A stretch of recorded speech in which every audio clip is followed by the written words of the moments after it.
Doctor Mridula, Indore से। राधे राधे स्वीकृत। सादर प्रणाम पूज्य गुरुवर। अनेक संत जन कहते हैं कि भक्ति मार्ग में साधक का एक इष्ट होना चाहिए। मेरी दुविधा यह है कि प्रसंग चर्चा के अनुसार मैं कभी राम भजती हूँ, कभी कृष्ण और कभी हनुमान जी। अतः मेरा प्रश्न यह है कि क्या साधक का एक इष्ट होना भक्ति मार्ग में अनिवार्य है? यदि हाँ, तो एक इष्ट पर आस्था सुदृढ़ और स्थिर कैसे हो? देखो, उपासना सबकी, सब भगवत स्वरूपों की आराधना से ही प्रारंभ होती है। जितने भी हमारे भगवत स्वरूप हैं सब विराजमान होते हैं लगभग लगभग प्रारंभ में। धीरे धीरे जब उपासना का रंग आता है तो फिर इष्ट आसक्ति प्रकट होती है। ये गुरु कृपा पात्रों में होती है। अपने अनुसार भगवत स्वरूपों को विराजमान करके आराधना करना मंगलमय है, लेकिन परमार्थ की सिद्धि गुरु कृपा से होती है। गुरु कृपा से उपासना का सांगोपांग स्वरूप प्रकाशित होता है। सांगोपांग स्वरूप कहते हैं गुरु प्रदत्त मंत्र, गुरु प्रदत्त ग्रंथ, गुरु प्रदत्त कंत। कंत माने होता है इष्ट। जब ग्रंथ, पंथ, कंत, मंत्र ये गुरु प्रदत्त होता है, फिर अब हमारी रुचि की बातें वहां नहीं रह जाती कि हमारी रुचि इनमें भी है, इनमें भी है, इनमें भी, इनमें भी। फिर होता है गुरु ने जो हमें उपासना दी, जो मंत्र दिया, जो उपास्य देव दिए, अब हमें उनमें रति करनी है। अब यहां से प्रेम मार्ग शुरू होता है। वो निषेध नहीं है, बंधनी है, पर उतना ही नहीं है। उसके आगे जब हम बढ़ते हैं गुरु कृपा से, तब हमारी प्रेम निष्ठा जागृत करने के लिए अनन्य भावना आती है। भगवान श्री कृष्णचंद्र जो कहते हैं अनन्य चेता सततम अनन्यस चिंतयन्तो माम, बार बार अनन्य शब्द का प्रयोग होता है। इसके दो भाव हैं। एक है कि मेरे सिवा और कोई है ही नहीं, ऐसा भाव करके जहां पूजन कर रहे हो वहां भाव लगा लो।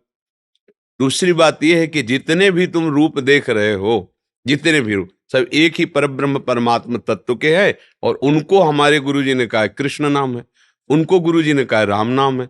अब हमको सब भावना हटा के उसी में लगा देनी है। जैसे गोस्वामी जी कह रहे हैं, बने तो रघुबर ते बने और बिगड़े तो भरपूर, तुलसी औरन ते बने ता बनबे पे धूर। तो क्या इनको ज्ञान नहीं है क्या सब भगवान के स्वरूप है? अरे वो पहले कह रहे श्री राम में सब जग जानी, कह रहे ना, तो फिर और कहां से आ गए? गोस्वामी जी कह रहे ना, बने तो रघुबर ते बने, बिगड़े तो भरपूर, तुलसी औरन ते बने। सबको अपने इष्ट रूप में मान रहे हैं, पर तुलसीदास जी महाराज जी के हृदय की प्रीति का स्वरूप शारंग धनुष धारण किए हुए सियाजू के पार्श्व में विराजमान हनुमान जी जिनके चरणों को सहला रहे हैं, वो उस राम रूप के आशिक है। उस रूप से बने और किसी रूप से नहीं। और सब रूप इन्हीं के है, सिया राम में सब जग जानी, करो प्रणाम जो। अब आ गई अनन्यता, अब आ गया प्रेम। तो अनन्यता की प्राप्ति गुरु कृपा से होती है, गुरु प्रदत्त उपासना से होती है, और अनन्यता से भगवत प्रेम प्राप्त होता है। भगवत प्रेम से भगवान अधीन होते हैं, इसीलिए भगवान का एक नाम प्रेमाधीन है। जैसे हम अपने इच्छित रूपों को लाकर सेवा करते हैं, इच्छित नाम जप करते हैं, उसका फल होगा सदगुरु की प्राप्ति। और सदगुरु प्रदत्त मंत्र नाम उपासना इष्ट की सिद्धि। बिना गुरु के वचनों पर चले आज तक किसी को भगवत सिद्धि नहीं मिली, भगवत प्रेम नहीं मिला। किसका प्रश्न था? हाँ, तो आपको समझ में आ गया? जी जी। अरुण जोशी जी। राधे राधे। महाराज जी राधे राधे। महाराज जी, आसक्ति और विरक्ति के बीच अटके हुए मनुष्य को किस तरह से स्थिर चित्त कर प्रभु मार्ग पर चलना चाहिए? विरक्ति और आसक्ति के बीच भी आपका प्रश्न ही ठीक नहीं है। जब विरक्ति तो आसक्ति नहीं, और आसक्ति तो विरक्ति नहीं, बीच में कहाँ है? आपका प्रश्न है। तो आपने जाना ही नहीं विरक्ति किसे कहते हैं, आसक्ति किसे कहते हैं। इसमें बीच है ही नहीं, ये तो एकदम किनारा है, ये तो एकदम किनारा है। आसक्ति जगत की और विरक्ति जगत की, तो इसमें बीच है ही नहीं ना। आप देखो कहां बीच है ना। विरक्ति का मतलब आसक्ति रहित, वो आसक्ति रहित है और वो आसक्त है, तो दोनों का अलग अलग, बीच में तो है ही नहीं ना इसमें। और आपका प्रश्न क्या है? आसक्ति और विरक्ति के बीच अटके हुए मनुष्य को किस तरह से स्थिर चित्त कर प्रभु मार्ग पर चलना चाहिए? अब ये सोचना है कि हमारा प्रश्न इस कोटि का होना चाहिए कि आसक्ति में फंसे हुए उपासक को विरक्ति तक कैसे कैसे पहुंचा जाए। लक्ष्य उसका विरक्ति है, पर वो आसक्ति में फंसा। बीच में तो ये शब्द ही नहीं, मतलब उसका अर्थ नहीं बनता ना। एक प्रश्न का सम्यक स्वरूप हो तो उसका उत्तर सम्यक हो जाता है। विरक्ति एक लक्ष्य है, कहीं कोई आसक्ति नहीं। विरक्ति का तात्पर्य है जाहि न चाही कबहु कछु, तुम सन सहज सनेह, बसहु निरंतर तासु उर, सोराउर निज गे। भगवान वाल्मीकि जी महाराज कह रहे हैं, जिसकी कहीं आसक्ति नहीं है, कोई चाह नहीं है, हे रघुनंदन, जो सहज में आपको प्यार करता है, अपनापन किए, उसका हृदय आपका निज भवन है। आप रात दिन वावास कीजिए। जाहि न चाही कबहु कछु, कोई आसक्ति नहीं। आसक्ति से ही चाह होती है और चाह से आसक्ति पुष्ट होती है। कोई चाह ही नहीं, कोई आसक्ति नहीं। और सहज भगवत प्रेम है हमारे प्रभु। सहज प्रेम का मतलब होता है कि किसी निमित्त को लेकर प्रेम नहीं होना, किसी गुण को लेकर प्रेम नहीं होना। जैसे गोस्वामी जी का सहज अनुराग है राम जी से। तो एक बार श्री सूरदास जी ने विनोद में कहा कि आपके ठाकुर जी तो द्वादश कलाओं से युक्त, हमारे ठाकुर श्री कृष्णचंद्र जी षोडश कलाओं से युक्त है। तो आंसू आ गए गोस्वामी जी के। कहा अच्छा, आज से आपके मुख से सुनकर मुझे पता चला कि मेरे प्रभु 12 कलाओं से, मैं तो केवल राम से प्रेम करता हूं। मैं तो केवल राम से, कला वैभव ऐश्वर्य, मेरे राम मेरे प्राणाराध। सीधा प्रेम, सहज प्रेम, गुण से देख के ले, मेरे प्रभु है, अपने प्रभु है। तो आसक्ति हमारी शरीर में है, आसक्ति हमारे शरीर संबंधियों में है, आसक्ति हमारी भोगों में है। और इसी से आसक्ति के हट जाने का नाम विरक्ति है। और इसी विरक्ति से ही जीवन मुक्तता आती है, जो परमहंसों का स्वरूप है। अब इसी के हटाने के लिए संत महात्मा जन शास्त्र के अनुसार साधना करके स्थिति को प्राप्त होते हैं। अब अपने लोगों का जीवन भोगों में और गृहस्थी की आसक्ति पुष्ट करने में गया है। अब जो बचा जीवन है, अब हम इस खेल को सुलझा नहीं सकते कि हम आसक्ति हटा करके और विरक्त होकर अनुरक्ति में स्थित हो। आसक्ति हटा के विरक्त होकर अनुरक्ति। अब क्या करें? एक बात रह गई केवल, आश्रित होकर पुकारो उनको, बस हमारी बात मान लो। अब युद्ध करने का समय निकल गया। अब कितनी श्वासें रह गई कुछ पता नहीं। तो क्या करें? जितनी श्वासें रह गई, पहली बात आश्रय। हे करुणा निधान भगवान, आपकी माया से भूल करके मैंने अपना जीवन इतना व्यर्थ गंवा दिया। आज से मैं आपको अपना स्वामी, अपना जीवन धन वरण करके और एक श्वास भी खाली नहीं जाने दूंगा। आपको पुकारूंगा, राधे श्याम, या जो गुरुदेव ने नाम ने, राधा राधा राधा राधा, निश्चित भगवत प्राप्ति हो जाएगी।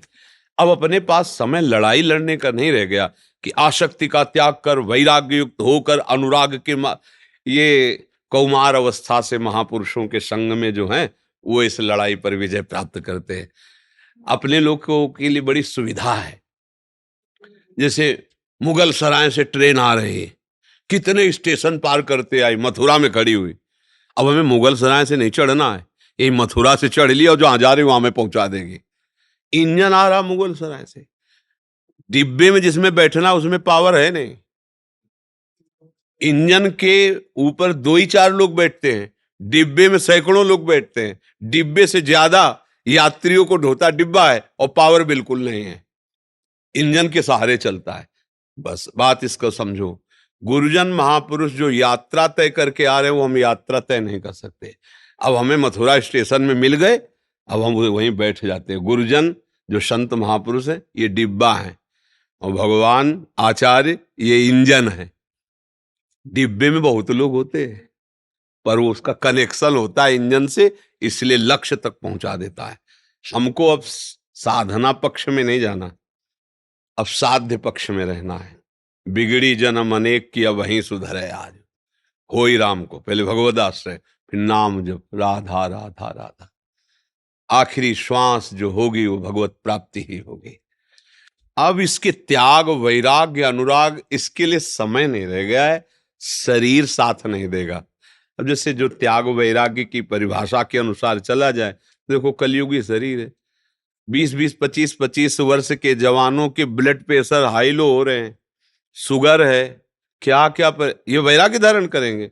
वैराग्य क्या, कई कई दिन भोजन न मिलना, भयानक शीतलता, गर्मी, कष्ट सब सहते हुए निरंतर भगवदाकार वृत्ति, लोगों का अपमान मान सब स्वीकार करते, बड़ी यात्रा है। और उसका जो फल है वही तुम्हें मिलेगा। खास बात ये है, फल वही मिलेगा। बस अवलो नसानी अवना न सही हो, और भगवद आश्रय और नाम जप, वही गोस्वामी जी के वचन परम सत्य है, बिगड़ी जन्म अनेक किया वही सुधरे आज। बस इसमें लगन लग जाए तो है। सुना अच्छा लगा, लेकिन चिंतन संसारिक होगा। अगर आप अपना भजन शुरू कर दो तो जितनी आयु बची इतने में भगवत प्राप्ति हो जाएगी। शाम तक मर जाए तो शाम तक भगवत प्राप्ति हो जाएगी, 10 वर्ष में मरे तो 10 वर्ष में। हमें चिंता नहीं करनी। अगर अभी गेट के बाहर निकलते प्राण छूट जाए तो भगवत प्राप्ति हो जाएगी। क्योंकि जब कोई महान कार्य किया जाता है तो किसी को साक्षी बनाया जाता है, नहीं? जैसे ब्याह होता है तो पंडित साक्षी होता है, ऐसे हर जगह साक्षी रखा जाता है कि हम भगवान को साक्षी करके आज से ये व्रत लेते हैं। तो वृंदावन धाम में कुछ भी बोलो साक्षी करने की जरूरत नहीं, क्योंकि इतना महान धाम साक्षी है। आज से अपने जीवन को हम बिहारी जी में समर्पित करते हैं, राधा वल्लभ जी में और जो हमारी श्वासें हैं अब मैं उनको बस उनके नाम राधा राधा वल्लभ राधा वल्लभ राधा वल्लभ अंदर अंदर अंदर अंदर चल ले, भगवत प्राप्ति हो जाएगी, पक्का हो जाएगी, इसमें कोई संशय नहीं। पर हम लोग जो है प्रमाद स्थिति को स्वीकार किए हैं। अब ये प्रमाद स्थिति सत्संग से ही जाएगी। अगर रोज सत्संग सुनो तो जैसे होता है ना, रोज चाटा लगे तो दिमाग होश में आ, सत्संग चाटा जैसा पड़ता है। जैसे सत्संग होता है ना, सिद्धांत भगवत वाणी संतों के, तो एक चाटा जैसा मोह निद्रा में सोया हुआ आदमी एक थप्पड़ मार एकदम ऐसे चले हो, ऐसे रोज लगता है यार हमारी दुर्दशा हो रही, यार हमारा लक्ष्य भगवत प्राप्ति है, हमें भजन करना, हम बुरे आचरणों में फंसे, ये चाटा जैसा काम।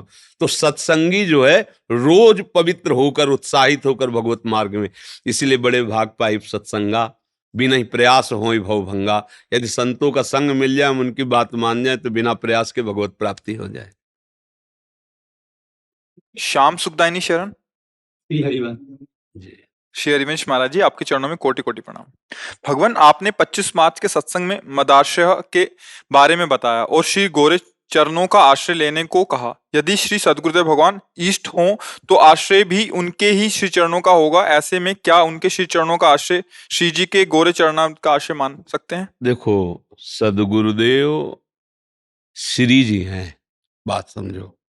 जैसे प्रगट में हम आपको व्याख्या करके बता रहे हैं, आपने अपने गुरुदेव को देखा नहीं, जाना नहीं, पहचाना नहीं, आपको आकर्षित करके लाया कौन? देखना, कौन लाया? श्री जी लाए। कहाँ लाए? अपने महल लाए। महल में हम सब टहलनी हैं, महल की स्वामिनी गुरुदेव हमारी सबकी लाडली जो हैं। गुरु शब्द लाडली जू पे है। अब आप भावना कर सकते हो, जैसे आप पाषाण विग्रह में, धातु विग्रह में, छवि में भावना करके हम लाडली का भोग राग उपासना करते हैं, ऐसे गुरुदेव के पांच भौतिक विग्रह में मेरे सदगुरुदेव लाडली जी महाराज विराजमान हैं। अब गुरुदेव और लाडली दो नहीं रह गए। सेवक जी ने कहा, कह रहे हैं कि गुरु गोविंद न भेद कराय, संतत सकल सुनो चितलाय, श्री हरिवंश प्रताप जस। और हमारे हित सिद्धांत में हित स्वरूप सो विविहिये, हमारे प्रिया प्रीतम के हृदय में हमारे गुरुदेव, हित माने प्रेम, जो प्रेमावतार हरिवंश महाप्रभु हैं, हित स्वरूप सो विविहिये, और विविकर बंसी माए, और सखी स्वरूप सखीन में यो हित नित्य।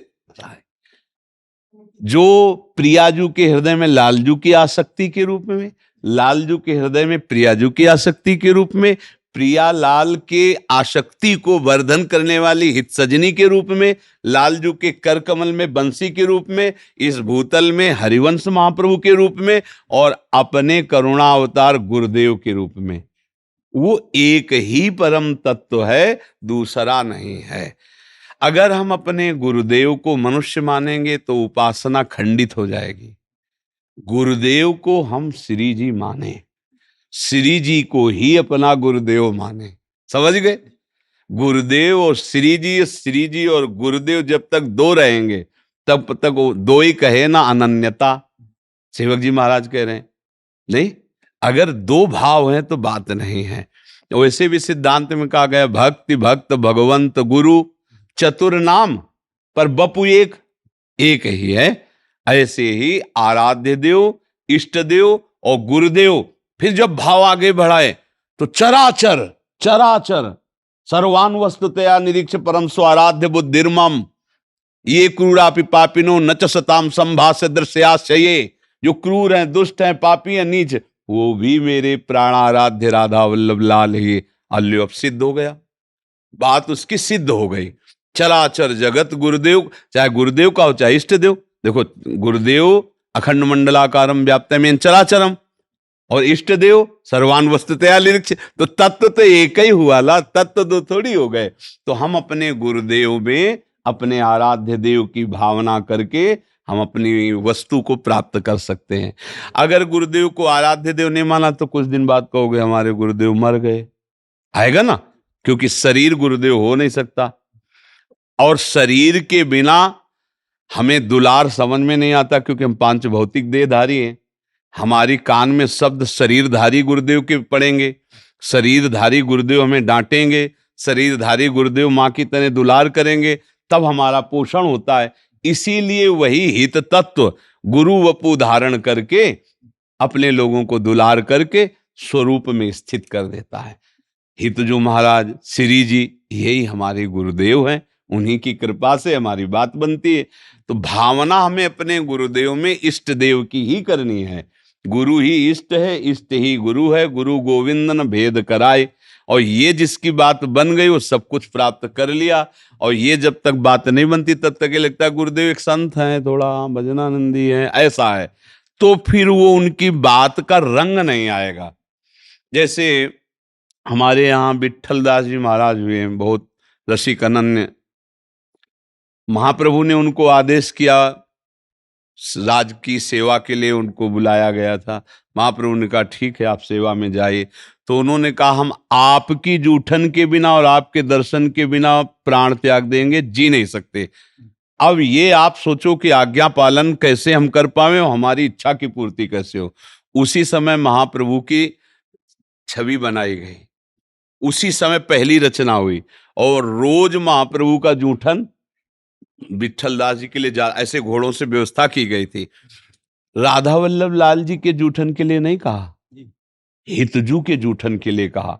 और गुरु जूठन और गुरु दर्शन से ऐसी इष्ट निष्ठा प्रकट हुई कि एक दिन जिस राजा की सेवा में थे वो राजा द्वारिकाधीश के दर्शन करने गया, तो उनके इष्ट द्वारिकाधीश थे। कई दिन वहां रहे दर्शन के, पर विट्ठल दास जी एक दिन भी नहीं गए। तो विरोधियों को भाव बना कि इनको अब हटाने का बढ़िया अवसर है। तो उन्होंने कहा देखो ये बड़े भगत बनते हैं, आपके इष्ट देव द्वारिकाधीश हैं, वे द्वारिका में आके भी एक बार दर्शन करने नहीं गए। तो राजा ने सभा में उनको बुलाया। ये तो जानते थे महामहिम भक्ति से युक्त है, पर ऐसी क्या भक्ति है। तो उन्होंने कहा कि आप द्वारिकाधीश के दर्शन करने क्यों नहीं गए। तो उनका हमें आवश्यकता नहीं है। बोले ऐसे कैसे आप बोल सकते हैं, भक्त है, भक्त ऐसे क्या, ये आवश्यकता का विषय है, ये तो श्रद्धा। बोले हमारी श्रद्धा है निकष कुंज ठाड़े भय भुजा परस्पर अंश मनोमृणाल भूषण भूषित भुज श्याम अंश पर डारी। हमारे नेत्र इसके आशिक हैं। अरे बोले श्री कृष्ण ही द्वारिकाधीश हैं, और कौन क्या, और किन की तुम उपासना। बोले हम उनकी करते हैं जो किशोरी जो गलवैया दिए हुए वन विहार में है, हम उन प्रिया प्रीतम की उपासना करते हैं। हम वृंदावनवासी, हमारे नेत्र केवल प्रिया प्रीतम में आसक्त हैं, हमारे रोम रोम में उनकी आसक्ति है। और उनको गुस्सा आया अपने इष्ट का, उन्होंने अपमान समझा, जबकि बहुत ऊंचाई की बातें की। अपने अनन्य इष्ट की निष्ठा को, पर वो उस कोटि के नहीं थे। तो ऐसे अचला ऊपर को कहा तुम्हारे रोम रोम में प्रिया प्रीतम, श्री हरिवंश श्री हरिवंश श्री। साफ सभा के बीच में सबको दिखाई दिया, रोम रोम लताएं हो गई और गलवैया दिए प्रिया प्रीतम विराजमान। तो गुरु की जूठन और गुरु के वचन और गुरु के दर्शन का प्रभाव हुआ, इष्टमय हो गए। अगर गुरु में आसक्ति नहीं तो इष्ट में कैसे आसक्ति? सेवक जी कह रहे हैं गुरु सेवा तज करहि जिबान, यह है अधर्म यह है सब हानि, कान्य न रसिकन मेरा है। अगर गुरु सेवा न बनी, गुरु आज्ञा का उल्लंघन हो गया तो इष्ट देव मिलने वाले नहीं, यही बहुत बड़ा अधर्म हो गया, ये बहुत बड़ी हानि हो गई। रसिकों की सभा में तुम्हारा आदर नहीं होगा। जिसका गुरु के कटाक्ष में, कृपा कटाक्ष में हृदय भींजा नहीं, वो प्रिया प्रीतम के रस में नहीं भींज सकता। इससे पता चला कि इष्ट देव ही अपने रंग का अनुभव कराने के लिए गुरुदेव के रूप में आए, दूसरा कोई नहीं है।